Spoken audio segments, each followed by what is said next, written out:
Ils sont nombreux à avoir tenté d'assister au défilé Chanel, lors de la semaine haute couture de la Fashion Week, le mardi 4 juillet 2023.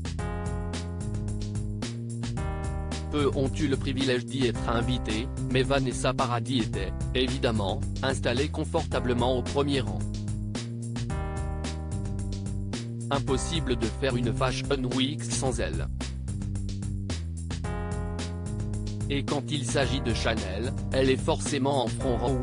Égérie de la griffe française depuis les années 1990, Vanessa Paradis est évidemment venue assister au défilé des nouvelles pièces haute couture automne-hiver 2023-2024, le mardi 4 juillet, au port de la Conférence, dans le 8e arrondissement de Paris. Souvent installée aux côtés de sa fille Lily Rose Depp lors de ce genre d'événement, la chanteuse et comédienne était, cette fois-ci, assise auprès de Charlotte Casiraghi et du rappeur américain Kendrick Lamar. Difficile d'assister au défilé Chanel.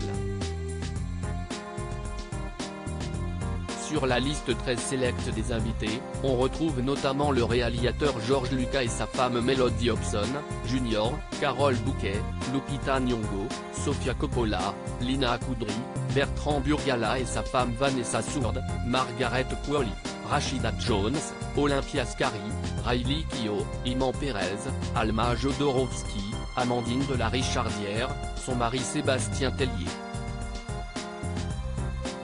Vanessa Paradis prend le temps de profiter un peu de la vie, face à ce défilé, elle qui ne cesse décidément jamais de travailler. Récemment à l'affiche du film Les Complices, auprès de François Damiens, William Lebguil et Laura Felpin, l'actrice de 50 ans s'est frottée à un nouveau défi en se lançant, sur scène, au théâtre. Et pas dans n'importe quelles conditions. Vanessa Paradis a débuté sa carrière très jeune, mais elle aura attendu des années avant de fouler les planches. Elle est la tête d'affiche de Maman, une pièce écrite sur mesure par son époux Samuel Benchetrit, qu'elle a joué au théâtre Édouard VII. En donnant la réplique à son mari.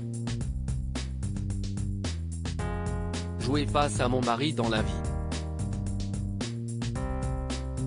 Jouant mon mari dans la pièce.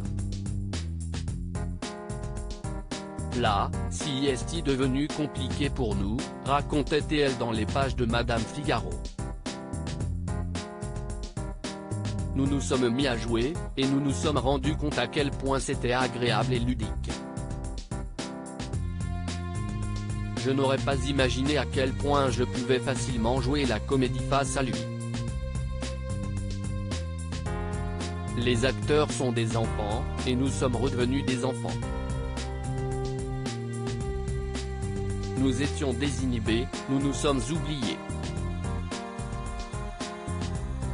Finalement, jouer avec son amoureux, ça pimente la vie.